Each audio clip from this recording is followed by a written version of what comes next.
ज्यांच्या कुशीतून स्वराज्याचं देखणं स्वप्न निर्माण झालं, त्या राजमाता मासाहेब जिजाऊंची आज जयंती.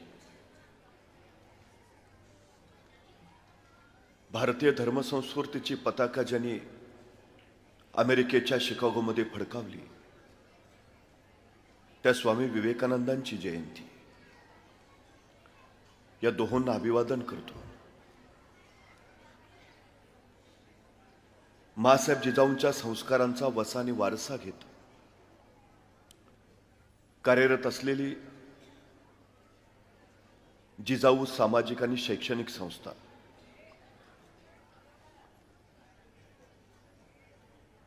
या संस्थेचे सर्वेसर्वा निलेशजी सांबरे, त्यांचे सर्व सहकारी आणि उपस्थित आपण विद्यार्थी मित्र हो. हेलन केलर यांची एक कविता आहे. एक जाग झालेलं मन दुसऱ्या मनाला जाग करतं. जागी झालेली दोन मन मग तिसरं मन जागवतात. जागी झालेली तीन मन सगळं गाव जागा करतात. जाग झालेलं गाव मग समाज जागा करतं आणि जागा झालेला समाज मग राष्ट्र घडवतं. निलेश सांबरेजी नावाचं एक जाग झालेलं मन, ज्या मनानं बघता बघता असंख्य मनं घडवली आणि ही मनं उद्याच्या प्रत्येक क्षेत्राप्रांतातली कुठली रण जिंकण्यासाठी सिद्ध केली, हे त्यांचं सगळ्यात मोठं कर्तृत्व आहे.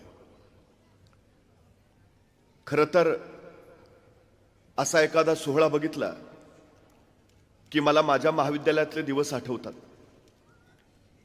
एके दिवशी मी माझ्या महाविद्यालयात गेलो, त्यावेळी माझा एक मित्र मला भेटला. म्हटला, तुला कळलं का? म्हटलं, काय?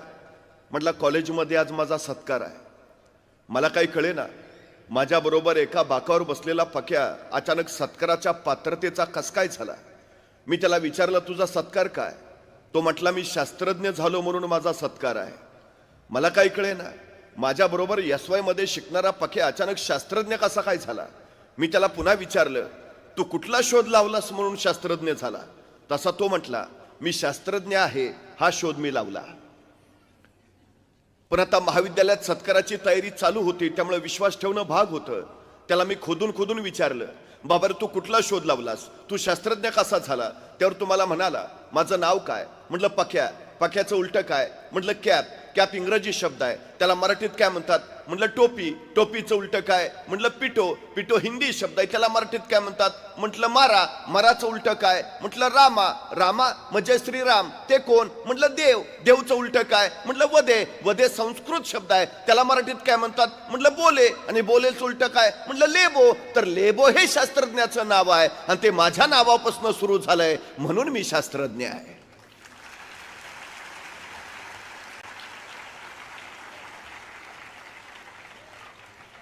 पण मित्रांनो, हाच पक्या आज प्रकाश सावंत या नावानं देशासाठी शास्त्रज्ञ म्हणून काम करतो आहे. ही माझ्या दृष्टीनं आनंदाची आणि अभिमानाची गोष्ट आहे. हेच वय असतं, हाच काळ असतो. याच काळामध्ये प्रेरणा पेरता येतात, याच काळामध्ये उर्मी भरता येतात, याच काळामध्ये मनगट मजबूत करता येतात, मन घडवता येतात. काहीतरी करू पाहण्याची, करून दाखवण्याची, घडवण्याची, घडवू पाहण्याची जिद्द याच काळामध्ये पेरली जाते. आणि हेच विलक्षण कार्य जिजाऊ शैक्षणिक आणि सामाजिक संस्था करते. हे अत्यंत महत्वाचं आहे. मानवी व्यक्तिमत्वाचे संशोधक आणि जीवशास्त्रीय अभ्यासक असं सांगतात की नुकतंच जन्माला आलेलं एखादं नवजात बाळ तुम्ही आम्हाला आणून द्या आणि त्याला काय बनवायचंय ते सांगा, आम्ही त्याला ते बनवून देतो. हवं ते बनवता येतं, हवं ते घडवता येतं. तुम्हाला डॉक्टर बनायचंय, बनू शकता. इंजिनियर बनायचंय, बनू शकता. शास्त्रज्ञ बनायचंय, बनू शकता. अभिनेता बनायचंय, बनू शकता. क्रिकेटपटू, नाटककार, जे हवं ते. ओल्या मातीच्या गोळ्याला जर हवा तसा आकार देता येत असेल तर जिवंत हाडा मांसाच्या गोळ्याला सुद्धा हवा तसा आकार देता येतो. फक्त माती ओली हवी आणि वय संस्कारक्षम हवं. योग्य वेळी जर योग्य ते मिळालं तर माणसं हवी तशी घडवता येतात. हा या निसर्गाचा सगळ्यात मोठा सिद्धांत आहे. मी निलेशजी सांबरे यांचं कौतुक यासाठी करतो की आपण या विद्यार्थ्यांना योग्य वेळी योग्य ते देत आहात. हे सगळ्यात आणि सगळ्यात महत्वाचं.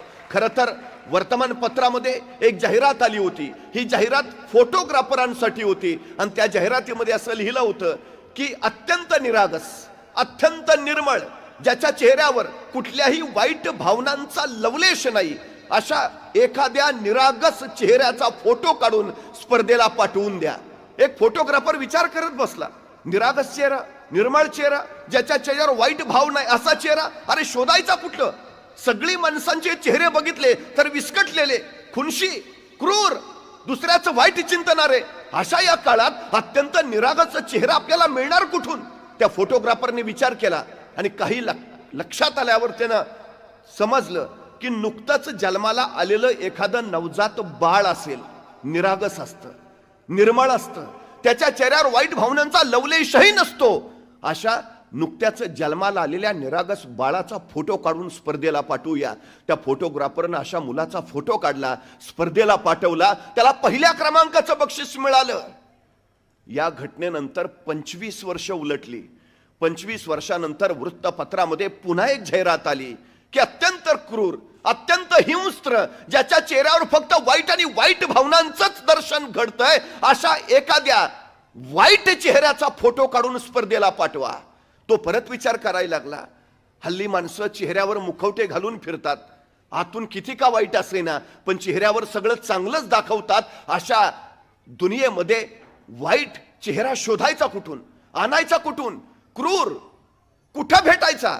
बराच वेळ विचार केल्यानंतर त्याच्या लक्षात आलं, एखाद्या तुरुंगात एखादा खुनी कैदी असेल, त्याचा चेहरा क्रूर असेल, वाईट असेल, खुनशी असेल, अशा एका कैद्याचा फोटो काढून स्पर्धेला पाठवूया. तो तुरुंगात गेला, अशा एका खुनशी कैद्याचा फोटो त्यांनी काढला जो अत्यंत क्रूर होता आणि तो फोटो स्पर्धेला पाठवला. त्याच्या या फोटोलाही पहिल्या क्रमांकाचं बक्षीस मिळालं, रोख रुपये 1 लाख. ते बक्षीस मिळाल्यावर त्याला असं वाटलं की हे बक्षीस माझ्या एकट्याचं नाही. या बक्षिसामध्ये ज्या कैद्याचा आपण क्रूर म्हणून फोटो काढला त्याचाही वाटा आहे.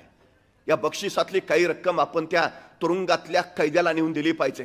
त्या फोटोग्राफरनं आपल्या बक्षिसातले 50,000 घेतले आणि तुरुंगात तो त्या कैद्याला भेटायला गेला. त्याला म्हणाला, तुझा फोटो काढून मला हे बक्षीस मिळालं, त्यातली ही निम्मी रक्कम याच्यावर तुझा अधिकार आहे, मी तुला द्यायला आलोय. त्यावेळी तो तुरुंगातला कैदी म्हणाला, 25 वर्षापूर्वी ज्यावेळी तू माझा अत्यंत निरागस निर्मळ म्हणून फोटो काढलास, त्यावेळी जर हे काम तू केलं असतंस तर त्याच निरागस बाळाचा आज अत्यंत क्रूर म्हणून फोटो काढायची वेळ तुझ्यावर आली नसती. त्याला त्या काळात जे हवं होतं ते मिळालं नाही, त्याच्यावर संस्कार करणारं कुणी भेटलं नाही, त्याला शिकवणारं कुणी आसपास दिसलं नाही, त्याला जगण्यासाठी पैशाची गरज होती त्यावेळी त्याला कुशीत कुणी घेतलं नाही. आणि जगण्यासाठी जगण्याची लढाई करत, संघर्ष करत तो चुकीच्या मार्गावर गेला, वाईट झाला, खुनी ठरला, कैदी झाला. तो कैदी सांगतोय, मला योग्य वेळी जर योग्य ते मार्गदर्शन, संस्कार जे हवं ते मिळालं असतं तर माझा आज तुरुंगात कैदी म्हणून फोटो काढायची वेळ तुझ्यावर आली नसती. समरे साहेब, आपण किती मोठं काम करताय आपल्याला माहिती नाही. आपण फक्त मुलं शिक्षित करतात असं नव्हे, आपण समाज घडवत आहात. या मुलांच्या वाट्याला योग्य वेळी योग्य ते देत आहात.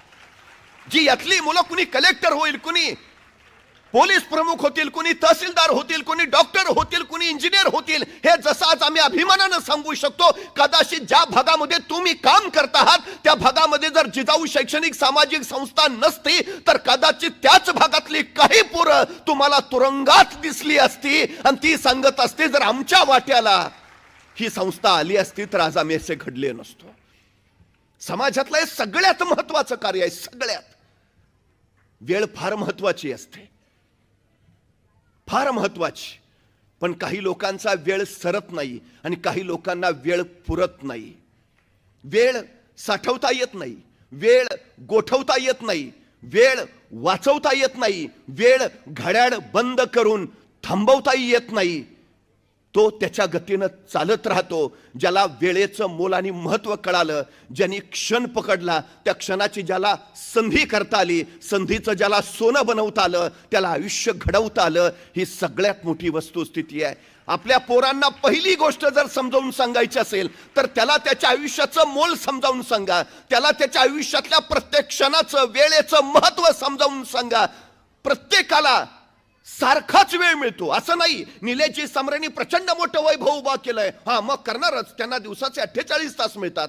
आपण सामान्य माणसं, आपल्याला 24च तास असतात. नाही हो, ते मोठे झाले कारण त्यांना 48 तास, आम्ही मागं राहिलो कारण आम्हाला 24 तास नाही. प्रत्येकाला 24 तासच मिळतात, पण मिळालेल्या वेळेचा कोण कसा किती अचूक वापर करतो याच्यावर त्याचं यश ठरतं. ही सगळ्यात महत्वाची गोष्ट आहे. आमच्या मुलांना सांगा की तुझ्या वाट्याला आलेला प्रत्येक क्षण, त्याचा अचूक वापर तुला जगण्यासाठी करता आला पाहिजे, स्वतःला घडवण्यासाठी करता आला पाहिजे.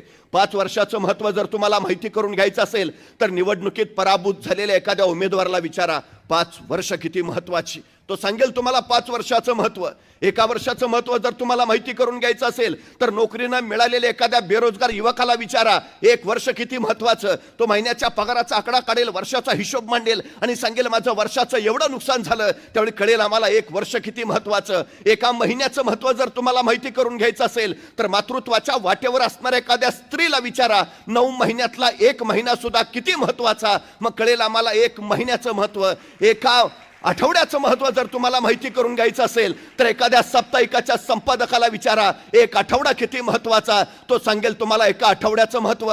1 दिवसाचं महत्त्व जर तुम्हाला माहिती करून घ्यायचं असेल तर मजुरीनं मिळालेल्या एखाद्या मजुराला विचारा, तो सांगेल मजुरी अभावी ज्यावेळी खोपटातली चूल पेटत नाही आणि चुलीतली आग ज्यावेळी पोटात पेटते त्यावेळी कळतं 1 दिवसाचं महत्त्व.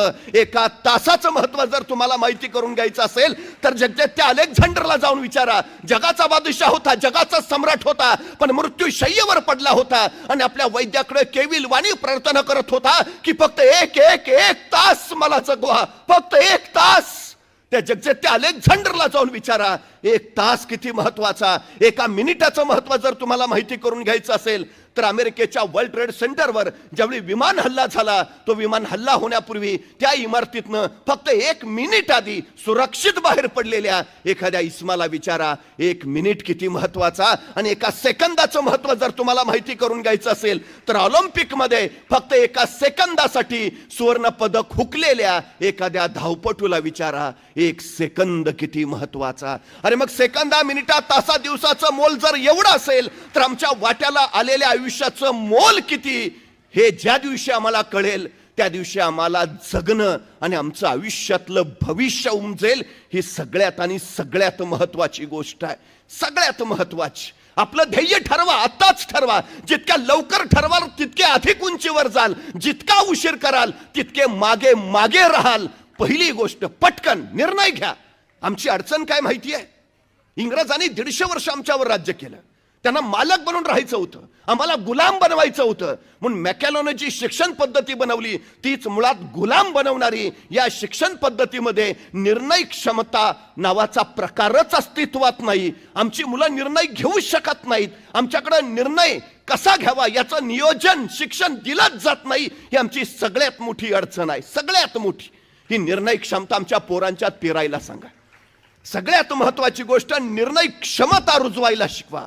याचं कारण असं, जी माणसं पटकन निर्णय घेतात ती माणसं पटकन पुढे जातात.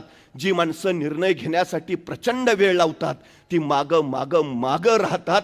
हा सगळ्यात मोठा वस्तुपाठ आहे.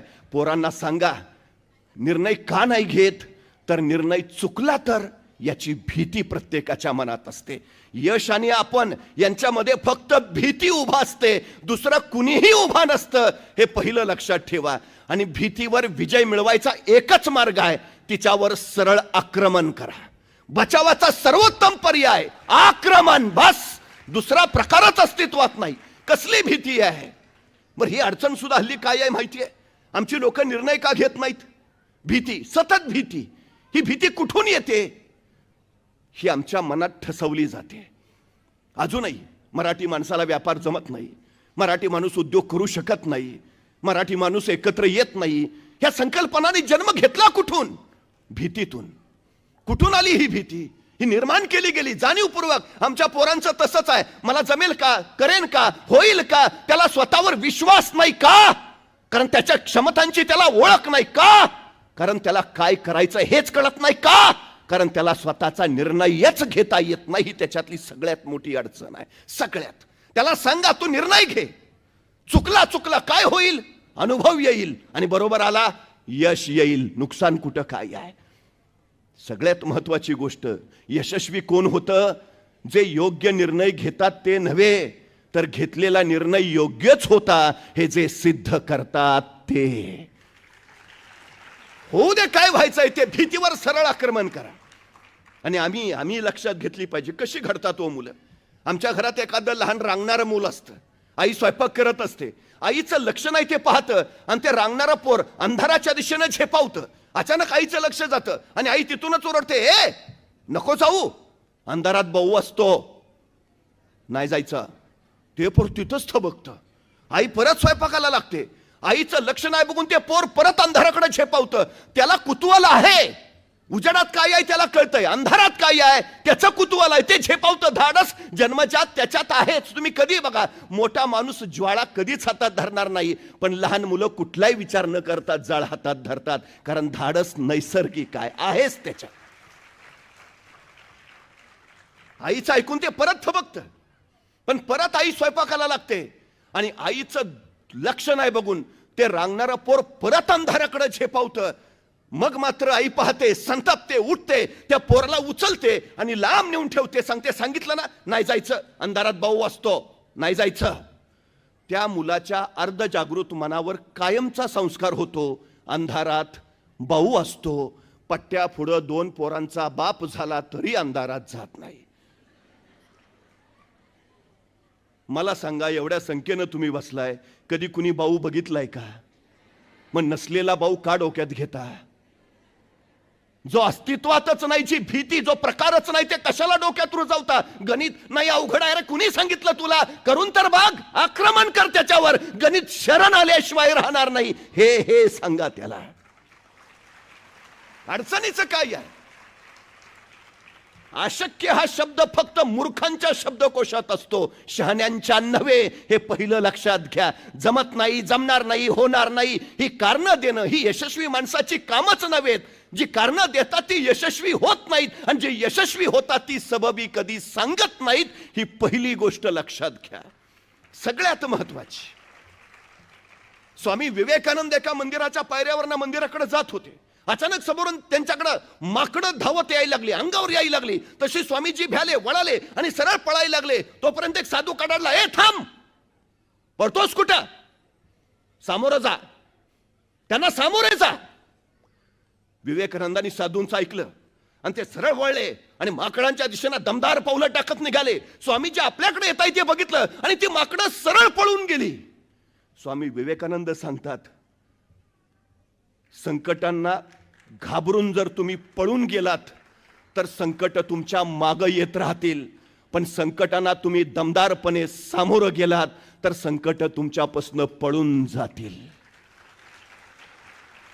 ज्या गोष्टीची भीती वाटते ना, त्या गोष्टीवर सरळ आक्रमण करा. सगळ्यात महत्वाची गोष्ट आहे सरळ, कारण भीती गेल्याशिवाय तुम्ही विजय मिळवूच शकत नाही. ही पहिली महत्वाची गोष्ट आहे, सगळ्यात महत्वाची. मासाहेब जिजाऊंनी शिवरायांवर कसा संस्कार केला? 40,000 फौजांशी अफजल खान चालून आलाय. तो अफजल खान ज्यांनी शहाजीराजांना कैद केलं, तो अफजल खान ज्यांनी मासाहेब जिजाऊंचे थोरले पुत्र संभाजीराजांना कनकगिरीच्या वेड्यात ठार मारलं, तोच अफजल खान आता भोसले कुलवंशामध्ये एकुलत्या एक राहिलेल्या शिवरायांवर चालून आला. काय अवस्था असेल काहीच, एकुलता एक पोर आणि त्यालाही मारायला हा अफजल खान येतोय. काय म्हटल्या मासाहेब तेवढी महाराजांना, राजे एवढी वेळ दुसऱ्या कुणाला पाठवलं तर नाही का जमायचं? नाही, एकुलते एक तुम्ही, तुमचंच काय बरं वाईट झालं तर म्हातारपणे आम्ही कुणाच्या तोंडाकडे बघावं? काय म्हटल्या मासाहेब, जाऊ नको, नको दुसरं काय काय. ज्यावेळी राजे आशीर्वाद घ्यायला आले त्यावेळी मासाहेब म्हणाल्या, राजे त्या खानाचा हिसाब चुकता करा, आम्हाला खान हवाय राजे, जिवंत वा मेलेला. पण त्याच वेळी आशीर्वाद घेताना आशीर्वाद घेताना राजे मासाहेबांना म्हणाले, मासाहेब खान बलाढ्य, यदा कदाचित खानाच्या तावडीतून आम्ही जिवंत परतच नाही आलो तर तशी ती सौदामिनी कडाडली, राजा नाहीच परत आला तर ही जिजाऊ समजून जाईल आम्ही पहिल्यापासूनच निपुत्रिक होतो म्हणून. मेलात तरी चालेल, जा. हा संस्कार आहे. घाबरू नकोस, भीती बाजूला काढ, जा. मेलास तरी चालेल. त्यातून शिवराय घडलेत, त्यातून. पण तरी हे सांगितल्यावर मासाहेब काय म्हणतायत माहिती आहे? आणि ध्यानी घ्या राजे, विजय तुमचाच आहे. आम्ही तुमची इथंच स्वागताला वाट पाहतो आहोत. काय विश्वास आहे हो, काय विश्वास. आमच्या पोरांच्या मध्ये हा आत्मविश्वास भरा ना. आत्मविश्वास कधी निर्माण होतो माहिती आहे? स्वतःच्या क्षमतांची जाणीव झाल्यावर. क्षमता प्रत्येकाच्या अंगी असते, फक्त क्षमतेचं पात्रतेत रूपांतर करता आलं की मग योग्यता कमावता येते. आमच्या पोरांना जाणीव करून द्या, त्याच्यात काय आहे. सगळं आहे त्याच्यात, काही नाही असं अजिबात नाही. हे पहिलं लक्षात घ्या, सगळं आमच्यात आहे. एक गोष्ट तुम्ही वारंवार ऐकली असेल, हत्तीचं पिलू. माहूत त्याला लोखंडी साखळदंडाने बांधून ठेवतो. हे हत्तीचं पिलू सुटायचा प्रयत्न करतं, निसटायची कोशिश करतं, सगळी शक्ती लावतं, थकतं, दमतं, पण लोखंडी साखळदंड त्याला तोडता येत नाही. शेवटी ते थकून म्हणतं, साखळदंड तोडणं शक्यच नाही, आपण इथून निसटूच शकत नाही. तेच हत्तीचं पिलू पुढं बलाढ्य होतं, अफाट ताकदीचं होतं, मोठमोठाले वृक्ष स्वतःच्या सोंड्यानं उन्मळून टाकतं. पण या बलाढ्य हत्तीला माहूत कधीच साखळदंडाने बांधून ठेवत नाही. तुम्ही कधीही मोठा हत्ती बघा, त्याच्या पायात साखळी फक्त सोडलेली असते, बांधलेली नसते. कुणीतरी माहूताला विचारतो, एवढा बलाढ्य हत्ती तुम्ही त्याला बांधून ठेवत नाही? तसा माहूत म्हणतो, मी त्याला बांधायची गरजच नाही, कारण हत्तीनं स्वतःला बांधून घेतलंय, आपण इथून निसटू शकत नाही. आमच्या पोरांचं होतं काय माहिती आहे? या जगात तुम्हाला बाहेरून कुणी बंधनं घालू शकत नाही. या जगात तुम्हाला बाहेरून कुणी मर्यादा घालू शकत नाही. या जगात बाहेरून तुम्हाला दुसरा कुणीही पराभूत करू शकत नाही. या जगात फक्त तुम्हीच तुम्हाला पराभूत करू शकता, हे पहिलं लक्षात ठेवा. या जगात दुसरं कुणी तुम्हाला विजयी करू शकत नाही. या जगात फक्त तुम्हीच तुम्हाला विजयी करू शकता, हे लक्षात ठेवा. बंधनं नका घालू, मर्यादा घालूच नका. आपण हवं ते करू शकतो, हवं तसं करू शकतो, हवं ते घडवू शकतो. हा विश्वास एकदा उरात येऊ द्या. सगळ्यात महत्वाचं आहे ते सुरुवात करा. जे काही करायचंय सुरुवात करा. रिंगाळत बसायचं नाही, पटकन निर्णय घ्यायचा आणि कामाला लागायचं. तुम्ही चंद्रयान मोहिमेबद्दल ऐकलंय, मला एका प्रश्नाचं उत्तर द्या. चंद्रावर पहिलं पाऊल कुणी ठेवलं? नील आर्मस्ट्रॉंग. पण खरंच नील आर्मस्ट्रॉंगच चंद्रावर पहिलं पाऊल ठेवणार होता का? याचं उत्तर आहे नाही. चंद्रावर पाऊल ठेवणार होता एडविन सी अल्डारिन. तो अपोलो यानाचा प्रमुख पायलट होता, तो अमेरिकेचा वैमानिक होता, स्पेस वॉकिंगचा त्याला अनुभव होता. तर नील आर्मस्ट्रॉंग त्याचा सहाय्यक पायलट, तो अमेरिकेचा नौसैनिक होता, त्याला स्पेस वॉकिंगचा अनुभव नव्हता. तो सहाय्यक म्हणून एडविन सी अल्डारिनच्या सोबत दिला होता. हे अपोलो यान ज्यावेळी चंद्रावर उतरलं त्यावेळी नासाच्या स्पेस सेंटरवरनं पहिला संदेश आला, पायलट फर्स्ट. आणि एडविन सी अल्डारिन पुढे झाला आणि चंद्रावर पाय ठेवणार, तोच त्याच्या मनात विचारांचा गोंधळ सुरू झाला. मी चंद्रावर पाय ठेवला आणि मी तिथल्या गुरुत्वाकर्षणानं जळूनच गेलो तर मी चंद्रावर पाय ठेवला आणि त्या वातावरणात मी भरकटलोच तर मी चंद्रावर पाय ठेवला आणि मी कुठेतरी ओढलाच गेलो तर. तो त्या विचारातच होता. तोपर्यंत नासाच्या स्पेस सेंटरवरनं दुसरा संदेश आला, को पायलट नेक्स्ट. आणि नील आर्मस्ट्रॉंग पुढे झाला आणि कसलाही विचार न करता त्यांनी चंद्रावर पाय ठेवला आणि चंद्रावर पाय ठेवणारा पहिला मानव नील आर्मस्ट्रॉंग अजरामर झाला. एडविन सी अल्डारिन मध्ये सगळ्या क्षमता होत्या, सगळी कौशल्य होती, सगळं सामर्थ्य होतं, त्याचा सगळा अभ्यास होता, पण फक्त तो योग्य वेळी निर्णय घेऊ शकला नाही आणि म्हणून तो मागं राहिला आणि पटकन निर्णय घेतला म्हणून नील आर्मस्ट्रॉंग अजरामर झाला. सगळ्यात महत्वाची गोष्ट, उरात आत्मविश्वास असेल तर पोरं रेंगाळत नाहीत, पटकन निर्णय घेतात आणि कामाला लागतात.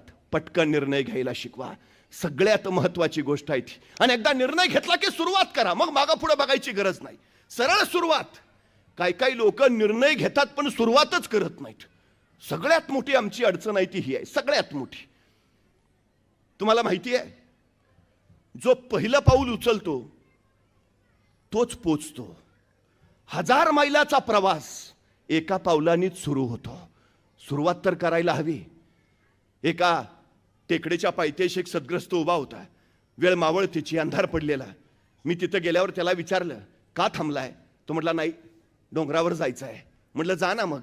नाही, अंधार आहे ना. मग मी माझ्या हातातला कंदील त्याला दिला. म्हटलं, आता जा. आणि मी निघून आलो. दुसऱ्या दिवशी पहाटे त्या टेकडीवर मी पोचलो तर सद्ग्रस्त तिथंच. म्हटलं, अरे वा, जाऊन आला वाटतं. नाही, गेलोच नाही. म्हटलं, का? अंधार आहे ना. अरे मग कंदील दिला होता ना. हो, दिला होता ना, पण त्याचा उजेड फक्त माझ्या पायापुरताच पडतोय. मला किती लांब जायचं आहे. अरे भल्या माणसा, तू चालायला सुरुवात तर कर. उजेड आपोआप तुझ्या बरोबर येत जाईल. सांगा ना आमच्या पोरांनो, तू सुरुवात कर रे. बाकी काही अडचण नाही. सुरुवात कर पहिली, पटकन. अहो, काय होतं शिवाजी महाराजांकडे? ना सैन्य, ना सामर्थ्य, ना संपत्ती. रोहिडेश्वरावर, रायरेश्वरावर महाराजांनी स्वराज्याची शपथ घेतली. सुरुवात केली का? मला सैन्य नसताना का महाराज म्हणले, नाही, जरा सैन्य वगैरे उभा करू आणि मग सुरुवात करू? नाही हो, काही नसताना, शून्यात नसताना सुरुवात. 1645 ला महाराजांनी राजगड घेतला. बेवसाव होता. आता बेवसाव आहे म्हणजे राजगड घेतल्यानंतर तो बांधून काढायला हवा. बरं, बांधून काढायचा म्हणजे पैसे हवेत. पैसे म्हणजे संपत्ती अफाट हवी. मग महाराज असं म्हटले का, आता तर आपल्याकडे पैसे नाहीत, मग कशाला राजगड घ्या, जरा फंड्स वगैरे गोळा करू आणि मग घेऊ राजगड. नाही, वाट नाही बघत बसले महाराज. सुरुवात केली. 1645 ला राजगड घेतलाच. 1646 ला त्यांनी तोरणा जिंकला.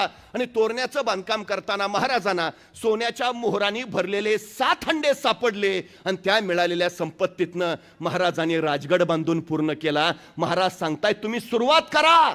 जगदंबा आशीर्वाद घेऊन तुमच्या पाठीशी उभा असते. 1670 साली मोगल मराठा संघर्ष प्रचंड वाढलेला. औरंगजेबाचं सैन्य होतं 5 लाख आणि महाराजांची फौज अवघी 20,000. मग महाराज असं म्हटले का, त्यांचे 5 लाख, आपले 20,000, डिपॉझिट पण राहणार नाही, कशाला अर्ज भरा? नाही, संघर्षाला सुरुवात केली. पुढं बघू काय व्हायचं ते.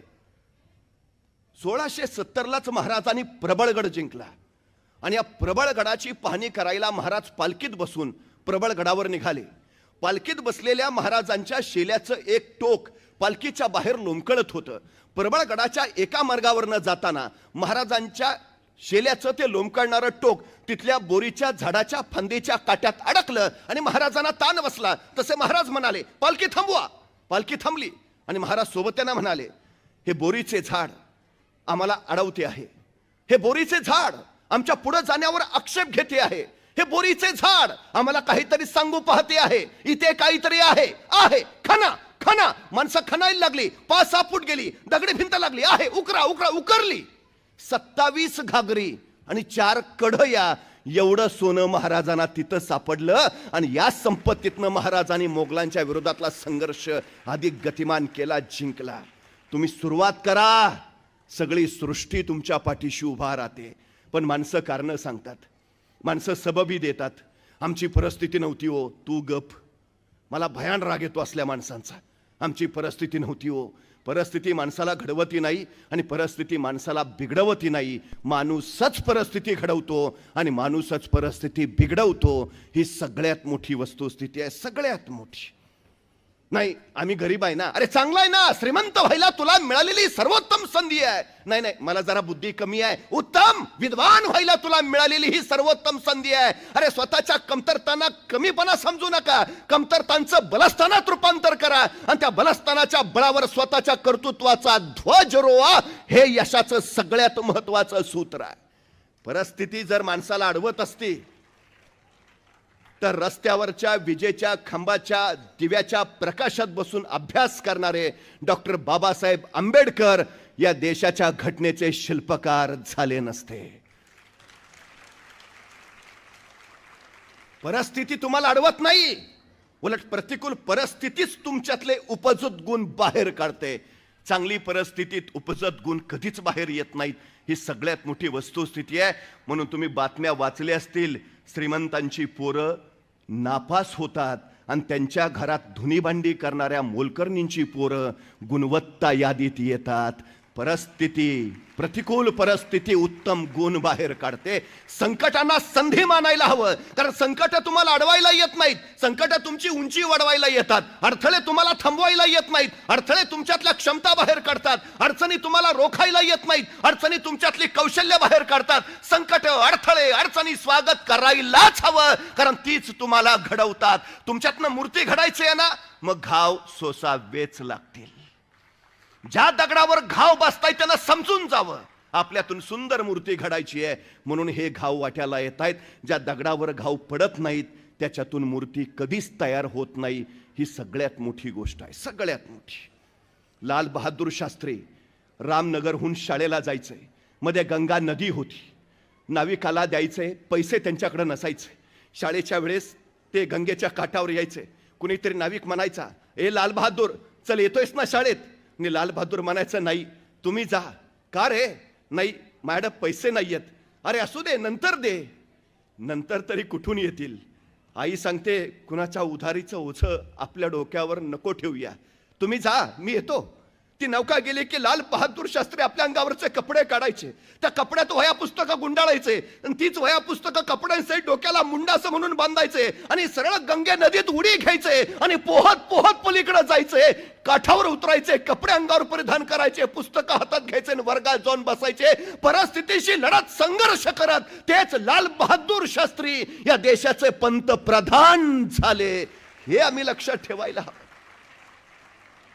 एपीजे अब्दुल कलाम रामेश्वरमला वृत्तपत्र वाटायचं काम करायचे, पेपर वाटायचे. पेपर वाटणारे ते एपीजे अब्दुल कलाम या देशाचे राष्ट्रपती झाले.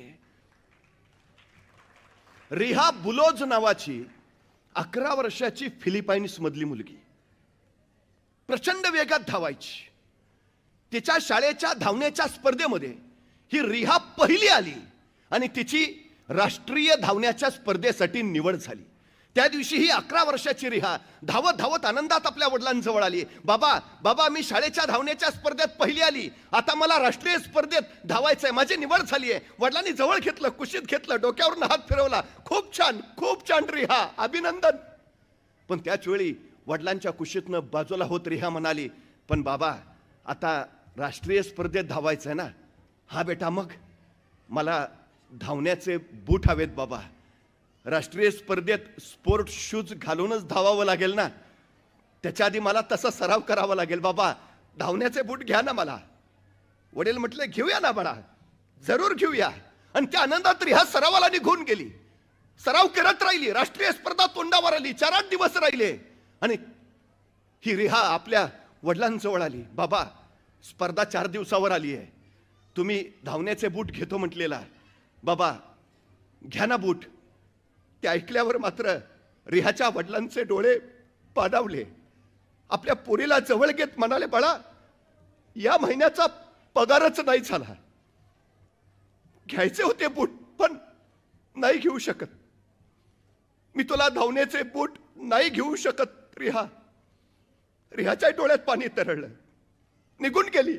पण ती असं म्हटली नाही, आता मला बूट नाहीत ना मग मी धावणारच नाही. ती जिद्दीनं परत पळायला लागली, धावायला लागली, सराव करत राहिली. राष्ट्रीय स्पर्धा उजाडली. ही रिहा बुलोज त्या स्पर्धेत सहभागी झाली. बाकीचे सगळे स्पर्धक स्पोर्टचे कपडे घातलेले, पायात स्पोर्ट्सचे शूज घातलेले, पळायला सज्ज. आणि ही रिहा अनवाणी पायानं उभी. एक वार तिनं आपल्या पायांकडे बघितलं, इतर स्पर्धकांचे पाय, तिचं तिलाच कसं तरी झालं. सगळे स्पोर्ट शूज घालून आणि मी अनवाणी पायाने. काय वाटलं कुणास ठाऊक, ते रिहा सरदिशी बाजूला झाली आणि जखमेवर बांधायच्या बँडेजच्या पट्ट्या तिनं स्वतःच्या पायावर बुटासारख्या बांधल्या आणि त्याच्यावर लिहिलं NIKE. जणू काही नायकेचेच बूट तिनं घातलेत आणि जखमेच्या बांधायच्या बँडेजच्या पट्ट्या पायाला गुंडाळून ही रिहा बुलोज धावण्याच्या स्पर्धेत उभा राहिली. स्पर्धा सुरू झाली आणि वाऱ्यासारखी तीरासारखी भयान वेगाने रिहा पळत राहिली. तिला फक्त ध्येय दिसत होतं, आपल्याला जिंकायचंय. बस 100 मीटर, 200 मीटर, 400 मीटर, 1000 मीटरच्या शर्यती या रिहा बुलोजनं जिंकल्या. 4 सुवर्ण पदक तिनं कमावली.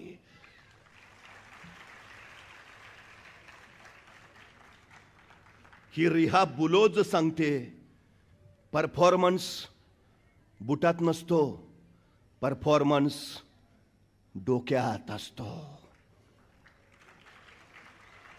पायात वेग यायचा असेल तर आधी मनात वेग असायला हवा. वस्तू, गोष्टी, कपडे, बूट ही साधनं आहेत साध्यापर्यंत पोहोचण्यासाठी. पण हल्लीच्या पिढीची या गोष्टी हेच साध्य झालंय, ते नाहीत म्हणजे मला काही करताच येणार नाही. सांगा त्यांना हे साध्य नव्हे, साध्य खूप मोठं आहे, खूप मोठं आहे. त्यासाठी या गोष्टी असाव्याच, काही नाही. आणि तुम्ही तर सगळे भाग्यवान आहात. निलेशजी सांबरेंसारखा तुम्हाला हवं ते देणारा एक ज्ञानसंकुल उभारणारा लोकनायक तुमच्या पाठीशी ठामपणे उभा आहे.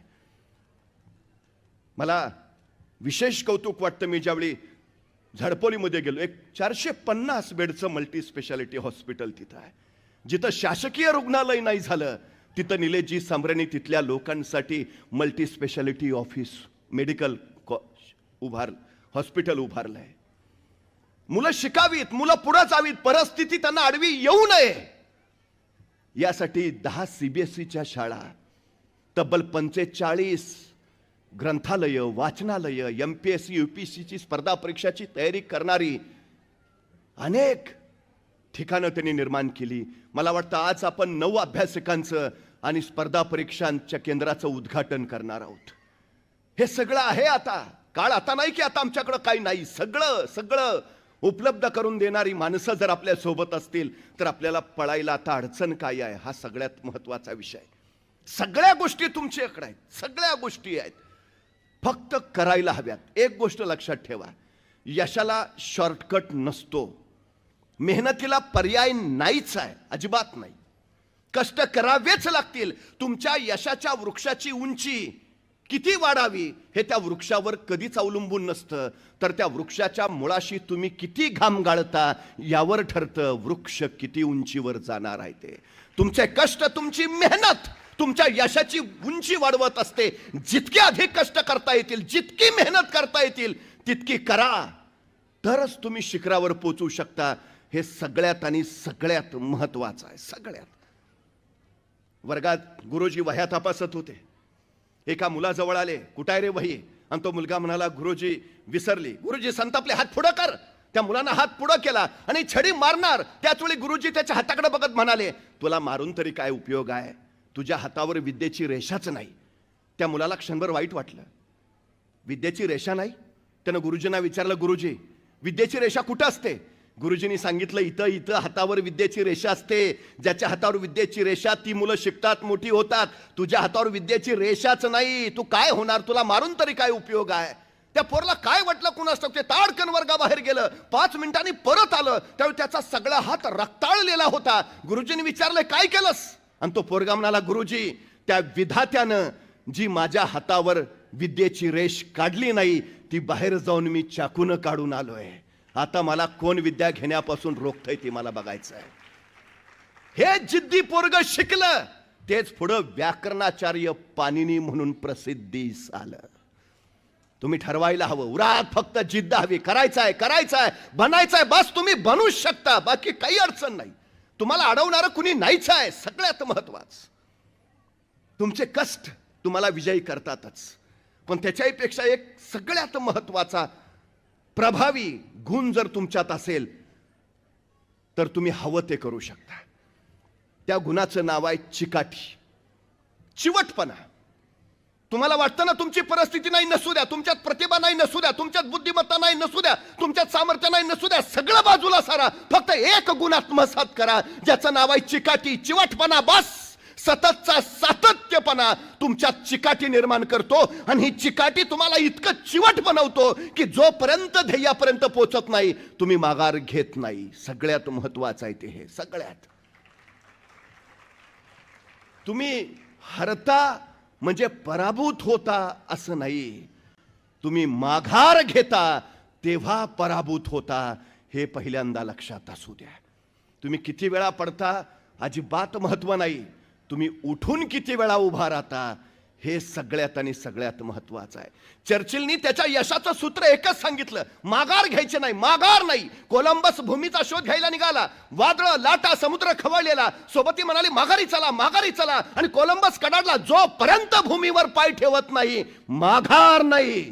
त्यांनी अमेरिकेचा शोध लावला, भूमीवर पाय ठेवला आणि मग माघारी आला. तो कोलंबस सांगतो, माझ्या यशाचं एकच रहस्य आहे, माघार घ्यायची नाही, अजिबात नाही. कसलीही वादळं, कसलीही संकट, काहीही होऊ दे, माघार घ्यायची नाही. सगळ्यात महत्वाचं. मुंगी बघितली तुम्ही? मुंगी केवढीशी, तिचं डोकं केवढंसं, डोक्यातला मेंदू केवढासा, तरी पण त्या मुंगीला बरोबर कळतं कुठल्या शहरातल्या, कुठल्या प्रभागातल्या, कुठल्या वॉर्डमधल्या, कुठल्या घरातल्या, कुठल्या खोलीतल्या, कितव्या कपाटावरच्या, कितव्या फळीवर किती नंबरचा साखरेचा डबा आहे. सांगावं लागतो रस्ता. मुंगी कणभर असते, महिनाभरात मनभर साखर खाऊन फस्त करते. तिला फक्त तिचं ध्येय दिसतं, फक्त ध्येय दिसतं, दुसरं काही नाही. एवढीशी मुंगी जर आपलं ध्येय गाठत असेल, आपल्याला अडचण काय आहे? तुम्हाला माहिती आहे, मुंग्या दृष्टीहीन असतात, मुंग्यांना डोळे नसतात, पण तरीही मुंग्यांची रांग चुकलेली तुम्हाला कधी दिसणार नाही. तुम्हाला यशस्वी व्हायचं आहे ना आयुष्यात, सगळ्यात महत्वाची गोष्ट आहे शिस्त. जे ठरवलंय त्यानुसारच चालायला हवं. भान राखून योजना आखाव्यात आणि बेभान होऊन त्या अंमलात आणाव्यात, हे यशाचं सूत्र. सगळ्यात महत्वाचं, मुंगी शिस्त मोडतच नाही. अपार कष्ट, सतत कष्ट. 4 महिन्याच्या पावसाळ्याच्या बेगमीसाठी ती 8 महिने अविरत काम करत असते, अविरत. कुणीतरी एका तत्वचिंतकाला विचारलं, हे जग कधी संपेल? आणि तो तत्वचिंतक म्हणाला, ज्या दिवशी एखादी मुंगी एकाच ठिकाणी निवांत आराम करत तुम्हाला बसलेली दिसेल, त्या दिवशी समजून जा जगाचा अंतकाळ जवळ आलाय. मला फक्त निवांत आरामात बसलेली मुंगी दाखवा. चुकून दिसणार नाही, चुकून दिसणार नाही, ती चुकून अविरत काम करत असते, ती अविरत.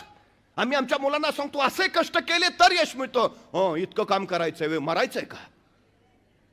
कोण म्हटलं तुम्हाला कामाने माणूस मरता?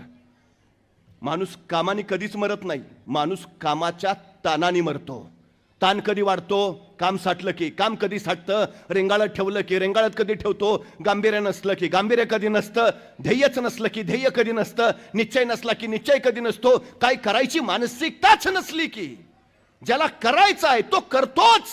सगळ्यात महत्वाचं आहे ते. सगळ्यात तुम्हाला माहिती आहे, अपार कष्ट करणाऱ्या मुंग्या इतकं कष्ट करतात की सकाळी जन्माला आलेली मुंगी दुपारी मरायला पाहिजे, पण मुंग्या किती जगतात माहिती आहे? मुंग्यांच्या काही प्रजाती 35 वर्ष जगतात. 35 वर्ष. निसर्गाचं रहस्य काय माहिती आहे? जो सतत कार्यरत असतो, सतत काम करतो, तो दीर्घायुषी होतो, आणि जो निवांत आरामात बसतो तो अल्पायुषी ठरतो. आमच्या पोरांना सांगा, आत्ता कष्ट केलेत तर आयुष्यभर राजासारखा राहाल, आणि आत्ता राजासारखं राहिलात तर आयुष्यभर गाढवासारखे कष्ट करावे लागतील. तुम्हाला राजा व्हायचा आहे का गाढव व्हायचा आहे, हे तुम्ही ठरवायचं आहे. सगळ्यात महत्वाचं आहे ते. सगळ्यात सातत्य एकमेव गोष्ट अशी आहे की जी तुम्हाला यशस्वीच करते. पाण्याचा एक थेंब वज्रासारख्या कठीण दगडावर अखंडपणे पडत राहतो, आणि एक दिवस तो दगड फुटतो. तो काय पाण्याच्या थेंबाने फुटतो? नाही, त्या थेंबाच्या सततच्या सातत्यानं तो फुटतो. ही सगळ्यात मोठी ताकद सातत्याची आहे. सातत्यामुळं तुमच्यात सवय निर्माण होते, सवयीचा सराव होतो, आणि सरावाने तुम्ही सर्वोत्तम बनत जाता. ही सगळ्यात मोठी गोष्ट. तुम्हाला सर्वोत्कृष्ट बनायचं असेल तर तुम्हाला सतत सराव करावा लागेल. सराव सवय बनवायला लागेल. ही सवय तुम्हाला समृद्ध घडवेल.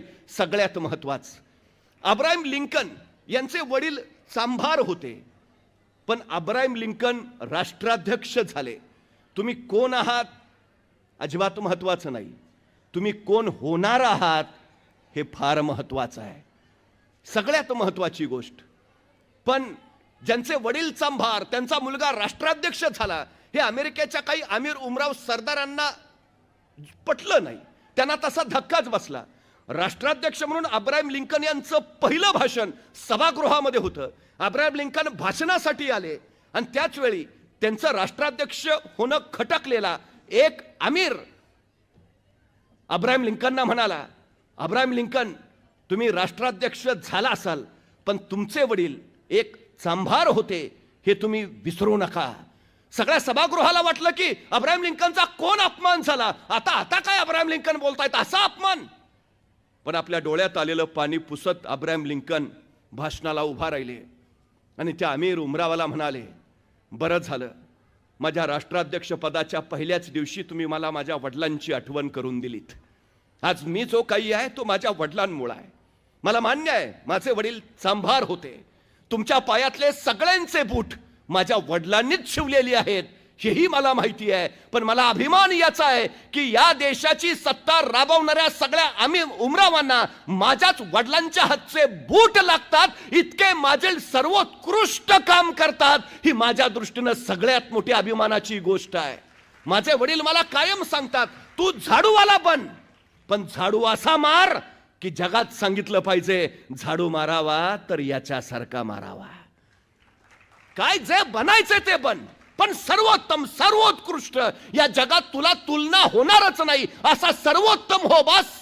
अब्राहम लिंकन म्हणाले, माझ्या वडिलांसारखं मला सर्वोत्कृष्ट होता येणार नाही याची मला कल्पना आहे, पण राष्ट्राध्यक्ष म्हणून मी सर्वोत्तम काम करायचा निश्चितपणे प्रयत्न करीन.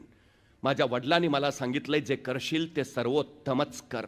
या जगात जे टिकतं ना ते फक्त सर्वोत्तम टिकतं. त्यामुळे जे काही कराल ते सर्वोत्तमच करा. कुठलंच काम छोटं किंवा मोठं कधीच नसतं. छोट्या छोट्या कामातूनच मोठं काम उभा राहतं. ही सगळ्यात महत्वाची गोष्ट आहे. मोठं व्हायचं असेल तर छोट्या छोट्या गोष्टी करतच तुम्हाला पुढे जावं लागत असेल. कामाची लाज बाळगणारी माणसं कधीच मोठी होऊ शकत नाहीत. ही पहिली गोष्ट आमच्या पोरांच्या डोक्यात ठसवा. त्याला मोठं व्हायचं आहे ना, त्याला हरेक काम केलं पाहिजे. ही सगळ्यात मोठी गोष्ट आहे, सगळ्यात महत्वाची. आणि सगळ्या गोष्टी तुम्ही सर्वोत्तम होऊ शकता, सगळ्याच. गणित अवघड कधीच नसतं, इंग्रजी कधीच अवघड नसतं, आपण त्यांना अवघड बनवत असतो. तुम्ही त्यांना सोपं समजा, ते आपोआप सोपं होऊन जातील. तुम्ही सतत त्यांच्या सहवासात राहा, ते तुमचे मित्र बनतील. तुम्ही सतत त्यांना सोबत ठेवा, ते तुम्हाला शरण येतील, हवे तेवढे मार्क देत राहतील. सगळ्यात महत्वाचं आहे सराव आणि सातत्य. एक साधू होता, तो नाचायला लागला की पाऊस पडायचा. त्याची सगळीकडे कीर्ती पसरलेली की तो नाचायला लागला की पाऊस पडायचा. काय बंडखोर विचारांचे तरुण होते, ते 4 तरुण त्या साधूकडे पोहोचले. म्हटले, आम्ही ऐकलंय की तुम्ही नाचायला लागला की पाऊस पडतो. साधू म्हटले, हो खरं आहे ते. मग तुम्ही नाचल्यावर जर पाऊस पडत असेल तर आम्ही नाचल्यावर सुद्धा पाऊस पडला पाहिजे. साधू म्हटले, पडेलही. नाही नाही तसं नाही, स्पर्धा लावायची. तुम्ही नाचल्यावर पाऊस पडताय ना, आम्ही नाचल्यावर पण पाऊस पडला पाहिजे. साधू म्हणले, ठीक आहे तुमची इच्छा. दुसऱ्या दिवशी पहाटे 6 वाजता हा साधू आणि ते 4 तरुण एका मैदानावर जमा झाले. साधू म्हटले, तुम्ही सुरुवात करा. मग एक तरुण पुढे झाला, तिने नाचायला सुरुवात केली. अर्धा तास झाला, तास झाला, तो थकला दमला माघारी झाला, पण पाऊस काय पडलाच नाही. मग दुसरा तरुण पुढे झाला, नाचायला सुरुवात झाली. 10 मिनिटं 15 मिनिटं 20 मिनिटं अर्धा तास, तास, 1.5 तास, 2 तास झाले. तरुण नाचून थकला, पण पाऊस पडलाच नाही. मग तिसरा तरुण पुढे झाला, नाचायला सुरुवात केली. तास, 1.5 तास, 2 तास, 2.5 तास नाचला, पाऊस पडलाच नाही. मग चौथा पुढे झाला, नाचायला सुरुवात केली. तास, 2 तास, 3 तास, 3.5 तास नाचला, पाऊस पडलाच नाही.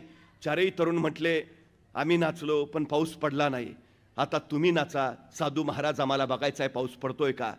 सायंकाळी 6 वाजता साधूनी नाचायला सुरुवात केली.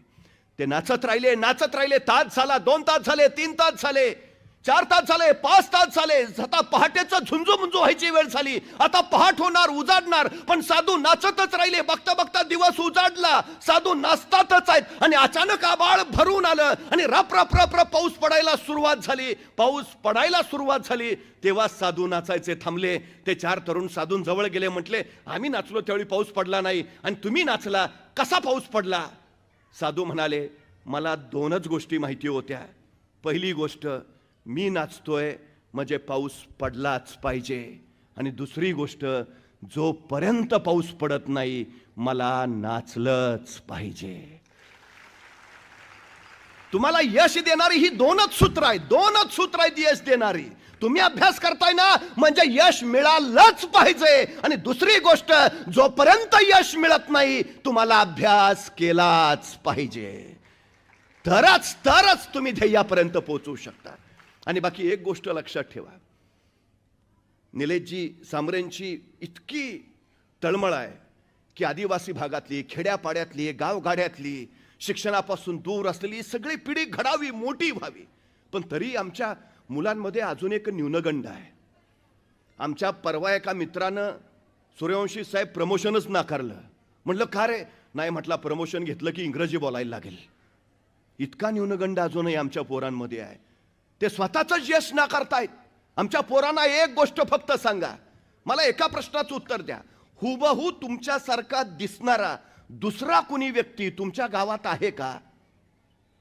नाही. जिल्ह्यात, राज्यात? नाही नाही, मी परवा इंदोरला गेलतो, सेम माझ्यासारखा दिसलाय का?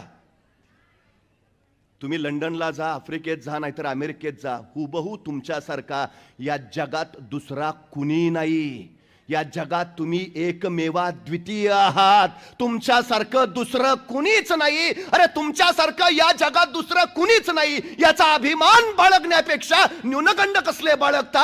या जगात फक्त तुम्ही एकटेच आहात जे तुम्ही आहात, बस. तुमची बरोबरी दुसरा कुणीच करू शकत नाही. एकमेवा द्वितीय आहात. अभिमान बाळगायला शिका, बस. बाकी काही नाही. काढून टाका सगळे न्यूनगंड. मी इथून आलो, मी तिथून आलो, आम्ही असं काही नाही. काय आहात नाही महत्वाचं, काय करता आणि काय होता हे महत्वाचं. थॉमस अल्वा एडिसन बहिरा होता, पण त्याच्या आईची प्रचंड इच्छा होती की माझ्या मुलानं शिकावं. आता तो बहिरा आहे, त्याला ऐकूच येत नाही, मग तो ग्रहण कसं करेल काही? पण आईची प्रचंड इच्छा की माझ्या मुलानं शिकावं, आणि तिनं स्वतःच्या बहिऱ्या मुलाला शाळेत पाठवलं. एडिसन आठवडाभर शाळेत जात राहिला. आठवडाभरानंतर एडिसन शाळा सुटल्यानंतर घरी आला आणि आईनं विचारलं, एडिसन कसा होता आजचा दिवस? आणि एडिसन म्हटला, खूप छान. आणि एडिसननं एक पत्र बाहेर काढलं, आईच्या हातावर दिलं आणि आईला म्हणाला, आमच्या टीचरनी तुझ्यासाठी दिलंय. एडिसनच्या आईनं ते पत्र हातात घेतलं, फोडलं, वाचायला सुरुवात केली. एडिसनच्या शाळेतल्या टीचरनी लिहिलं होतं की तुमचा मुलगा शिकण्याच्या पात्रतेचा नाही. जगातला कुठलाच शिक्षक त्याला शिकवू शकत नाही. कृपा करून उद्यापासून त्याला आमच्या शाळेत पाठवू नका. त्याला कुणीच शिकवू शकत नाही. हे पत्र वाचलं आणि त्या आईच्या डोळ्यातनं घळघळ घळघळ पाणी उखळायला सुरुवात झाली. आपल्या आईच्या डोळ्यातले अश्रू एडिसननं बघितलं. एडिसन म्हणाला, काय गाई? आणि आईनं पटकन डोळे पुसले. काही नाही रे बाळा, आनंदाचे अश्रू आहेत. का ग, काय लिहिलंय आमच्या पत्रात टीचरनी? आणि एडिसनची आई म्हणाली, अरे वेड्या, तुझ्या टीचरनी लिहिलंय की तुमचा एडिसन खूप हुशार आहे, खूप हुशार आहे. इतका हुशार आहे की त्याच्या तुलनेत वर्गातली इतर मुलं अगदीच ढ आहेत. त्यामुळे वर्गात शिकवताना आमची अडचण होते. तुमच्या एडिसनला काही दिवस शाळेत पाठवू नका, म्हणजे इतर विद्यार्थ्यांना शिकवून आम्ही हुशार करतो. आणि मग ती एडिसन इतकी हुशार झाली ना की मग तुम्हाला कळवतो, मग तुमच्या एडिसनला शाळेत पाठवा. एडिसन म्हटला, खरंच मी इतका हुशार आहे? हो ना, माझं बाळ आहेच हुशार. मग आई, आता शाळा? आता नाही जायचं शाळेत, आता घरीच शिकूया. आईनं आपल्या बहिऱ्या पोराला सांगितलं की तू हुशार आहेस. आईच्या त्या प्रेरणा बळावर ते पोर शिकत राहिलं. आईनं त्याला फक्त एकच गोष्ट सांगितली, बाळा, ज्ञान मिळवायचं आहे ना, एक गुण फक्त स्वतःत रुजव, ज्याचं नाव आहे जिज्ञासा. प्रश्न विचारत राहा फक्त. आभाळात वीज चमकली की प्रश्न विचारायचा, वीज का चमकतीये, शोध का चमकतीये, ऋणप्रभार धनप्रभार एकत्र येतो, चकमक उडते, वीज होते. उत्तर मिळाले की ज्ञान वाढत जाईल बाळा. जिज्ञासा जोपास. प्रश्न विचारत राहा, फक्त प्रश्न विचार, बस, दुसरं काही नाही. हल्ली आमच्या पोरांची अडचण काय माहिती आहे? आमची पोरं प्रश्नच विचारत नाहीत. ह्याची दोनच कारणं असतात. एक तर त्याला सगळं कळलंय आणि दुसरं त्याला काहीच कळलं नाही. पण जिज्ञासा हा गुण आमच्या मुलांच्यात नाही, ही सगळ्यात मोठी अडचण आहे.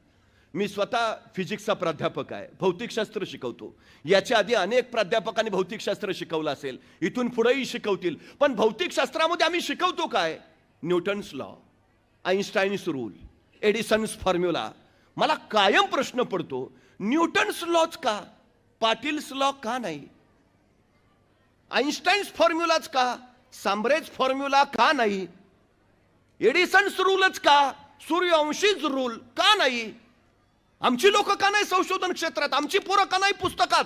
आमच्या पोरांच्या नावाने का रूल्स नाहीत, फॉर्म्युला नाहीत? का नाहीत? आम्ही का नाही? याचं कारण आमच्या पोरांमध्ये जिज्ञासाच नाही. आम्ही संशोधनच करत नाही, शोधच लावत नाही. आमची सगळ्यात मोठी अडचण, शोधानी जग समृद्ध झालंय. आमचं जग समृद्ध करायचं असेल तर पोरांच्या जिज्ञासा रुजवा. सगळ्यात महत्वाची गोष्ट आहे. सगळ्यात मासाहेब जिजाऊनी काय केलं माहिती आहे? शिवरायांच्या मध्ये हा अलौकिक गुण रुजवला, जिज्ञासा, प्रश्न विचार. यांचं राज्य का? भूमी आमची आहे ना, मग आमचंच राज्य पाहिजे, ते इथं का नको? ते लढतायत, आम्ही लढणार, आमच्यात सामर्थ्य आहे. प्रत्येक प्रश्नाचं उत्तर शोधत महाराज पुढे निघाले. स्वराज्य उभारायला जिज्ञासा आहे त्याचं मूळ होतं, जिज्ञासा. पण हल्ली नाही ती. मला कधी कधी बरं वाटतं, बरं झालं ते न्यूटनच सफरचंदाच्या झाडाखाली बसला होता. मग ते सफरचंदाचं झाडातनं सफरचंद खाली पडलं. मग न्यूटनला प्रश्न पडला, सफरचंद खालीच का पडलं? मग गुरुत्वाकर्षणाचा शोध लागला. नाही, बरंच झालं न्यूटनच बसला होता. आपल्यातला एखादा बसला असता आणि पडलं असतं सफरचंद खाली, काय प्रश्न पडला असता त्याला? बरं झालं मी असतानाच पडलं. दुसरा प्रश्न, बरं झालं आणखी कुणी नाही, अकेले अकेले खाएंगे. आणि जर एखाद्या मुलाला प्रश्न पडलाच, सफरचंद खालीच का पडलं, आणि त्यानं विचारलं आपल्या वडिलांना, बाबा सफरचंद खाली का पडलं? बाबा म्हणणार, खाना मुकाट्यानं का डोक्याला ताप देतो, हाय ते व्याप कमी आहेत का? संपला आमचा न्यूटन सफरचंदाच्या झाडाखालीच. आमच्या पोरांमध्ये ही जिज्ञासा रुजवा. एडिसनच्या आईनं एडिसन मध्ये जिज्ञासा रुजवली. तो प्रयोग करत राहिला, अखंड प्रयोग करत राहिला, प्रश्न मांडत राहिला, उत्तर शोधत राहिला. एके दिवशी थंडीचे दिवस होते. एडिसन शेकोटी करून शेकत होता. ज्वाळा धडाडल्या होत्या आणि त्याच वेळी आतून आईचा आवाज आला, एडिसन चल बस झालं, ये घरात आता, जेवायला ये. जेवायला जायचं म्हणून एडिसननं पटकन शेजारची माती घेतली आणि त्या जळत्या शेकोट्यांवर टाकली आणि तो जेवायला आत गेला. तासा दीड तासांनी जेवून बाहेर आला. आता एडिसनला वाटलं होतं की त्या जाळांवर आपण माती टाकली, त्यामुळे आता शेकोटी विझली असेल. पण बाहेर येऊन त्यानं पाहिलं तेव्हा त्याच्या लक्षात आलं की लाकडं ज्वाळेच्या रूपात जळत नव्हती, पण त्या लाकडांचे आता निखारे झाले होते. ते निखारे फुलत होते आणि त्या फुलत्या निखाऱ्यांचा प्रकाश अवतीभोवती पसरला होता आणि सगळा परिसर केशरी झाला होता. त्या एडिसनला प्रश्न पडला, मगाशी तर लाकडं धडाधड जळत होती, आता लाकडं ज्वाळाच्या रूपात का जळत नाहीत? माती टाकल्यावर लाकडं विझली का नाहीत? त्यांचे निखारे का होत आहेत? ती फुलतायत का? शोध घेतल्यावर एडिसनला कळालं, जोपर्यंत लाकडांना ऑक्सिजन अखंड पोचत होता तोपर्यंत लाकडं ज्वाळेच्या रूपात जळत होती. मी लाकडांवर माती टाकली आणि अखंडित मिळणारा ऑक्सिजन लाकडांसाठी खंडित झाला, त्यामुळे ज्वाळा विझल्या, पण ऑक्सिजन अभावी लाकडं विझली नाहीत. लाकडांचं निखाऱ्यात रूपांतर झालं आणि निखारे फुलत राहिले. हेच उत्तर एडिसननं आपल्या प्रयोगात वापरलं. एक निर्वात पोकळीची परीक्षा नळी घेतली ज्यात ऑक्सिजन नव्हता आणि त्यात त्यानं विद्युत तार सोडली. ऑक्सिजन नसलेल्या विद्युत तार असलेल्या त्या परीक्षा नळीला त्यांनी विद्युत प्रवाह जोडला. विद्युत प्रवाहामुळे ती तार जळाली नाही, ती फक्त तप्त तप्त होत राहिली. इतकी लालबुंद झाली की तिचा प्रकाश सगळ्या खोलीवर पसरला, सगळी खोली प्रकाशमान झाली आणि जगाला विद्युत बल्बचा शोध लागला. अपंगत्व असलेल्या एडिसननं जगाचं अपंगत्व दूर केलं, त्यांनी जग प्रकाशमान केलं. या बहिऱ्या एडिसननं तब्बल 10,000 शोध लावले आणि ही सृष्टी समृद्ध केली. 40 वर्षाचा एडिसन असताना त्याची आई निर्वतली. आईच्या निधनानंतर आईची खोली आवरावी म्हणून एडिसन आईच्या खोलीत गेला. आईची जुनी ट्रंक त्याला दिसली, ती सावरावी म्हणून आईची ती ट्रंक त्यानं उघडली. त्या ट्रंकेमध्ये 40 वर्षापूर्वी एडिसनच्या टीचरनी दिलेलं पत्र तसंच होतं. एडिसननं थरथरत्या हाताने ते हातात घेतलं, वाचायला सुरुवात केली. पत्रात टीचरनी लिहिलं होतं, तुमचा मुलगा शिकण्याच्या पात्रतेचा नाही, जगातला कुठलाच शिक्षक त्याला शिकवू शकत नाही, कृपा करून त्याला उद्यापासून शाळेत पाठवू नका, त्याला कुणीच शिकवू शकणार नाही. हे पत्र वाचत वाचत एडिसनच्या डोळ्यातनं खळ खळ खळ अश्रू खळायला लागले आणि ते पत्र आपल्या हृदयाशी घट्ट कुरवाळत तो म्हणाला, आई, या जगात मला कुणी शिकवू शकणार नव्हतं, मी शिकण्याच्या पात्रतेचा नव्हतो, पण माझ्या सगळ्या कमतरतांवर पांघरून घालून तू मला सतत सांगत राहिलीस, तू हुशार आहेस एडिसन, तू हुशार आहेस. पात्रता नसलेल्या मुलाला या आईनं इतकं हुशार केलं की त्यांनी सगळं जग समृद्ध करून टाकलं. आई मुलाची पहिली शाळा असते आणि शाळा मुलाची दुसरी आई असते. या दोन आईंच्या कुशीत मूल शिकत असतं. आपल्या मुलांच्या चुका काढण्यापेक्षा त्यांचं कौतुक करायची संधी शोधत चला, म्हणजे पोरं इतिहास घडवतील. हा एका आईनं मांडलेला सिद्धांत आहे. त्या आईचं नाव होतं राष्ट्रमाता, राजमाता जिजाऊ माँसाहेब. की ज्यांनी इथल्या रानावनातल्या डोंगर दऱ्यातल्या शेतकऱ्यांच्या पोरांमध्ये स्फुल्लिंग चेतवलं, तुम्ही तुमचं राज्य घडवू शकता. आणि ही पोरं ताडकन उभा राहिली, रुमणं बाजूला टाकून हातात तलवारी घेत पोलादी मनगटाने दिल्लीच्या तख्ताला धडका मारत राहिली. अटकेपर्यंत मराठे पोचले. चहो बाजूला शौर्याचा वनवा वनवा उसळला. लोककल्याणकारी राज्य उभा राहिलं. जगाच्या पाठीवर राज्याभिषेक सोहळा फक्त छत्रपती शिवाजी महाराजांचाच साजरा केला जातो. कारण या राज्याभिषेकानं जगाला रामराज्याची आठवण करून दिली. या राज्यानं लोककल्याणकारी राज्य उभा केलं. आणि हे राज्य माँसाहेब जिजाऊंच्या संस्कारातून आलं. 350 वर्षापूर्वी माँसाहेब जिजाऊंनी जी वाट दाखवली, त्याच वाटेवरनं जिजाऊ शैक्षणिक आणि सामाजिक संस्था प्रवास करते आहे. निलेजी सांबरे साहेब जिजाऊंचाच वारसा जपत पुढे जात आहेत. त्यांना मनपूर्वक शुभेच्छा देतो. पुन्हा एकदा माँसाहेबांना अभिवादन करतो. थांबतो. धन्यवाद.